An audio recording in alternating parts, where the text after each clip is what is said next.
In this video, I'm going to talk about how to find out the support and resistance levels for 6E, the Euro Futures. On the left side, it is the trading chart for October the 28th, and then the market goes up to a certain level and then it stopped. On the right side is the chart for October the 29th. The market goes down to another level and stops. You might wonder why it goes up only here and stop, why it's not another level. The same thing for here. So let's find out. First, if the 4 digits after the decimal point is a whole 100 numbers, something like 1.17, it is a very good support or resistance level. Let's draw two lines on the chart. One is 1.1700 here. The other is 1.1600 here. You can certainly see that on October 28th, why the market goes up to this level, because it hits 1.17, and then this is a very good resistance line, and it goes back down. And what happened to 1.16? Let's scroll to the left. On October 28th as well, it hits the 1.16 support line and then bounce back to the 1.17. If we scroll to the left, we can see that these 1.16 lines across multiple lows here. This is a low, this is a low, this is a low. That means all these lows hits the support line and they bounce back.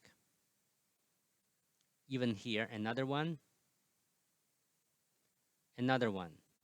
These levels are both support and resistance levels. That means right now, 1.17 is a resistance level, but when the market goes up beyond 1.17, when it goes down, 1.17 will become a support level. But why the market stops here?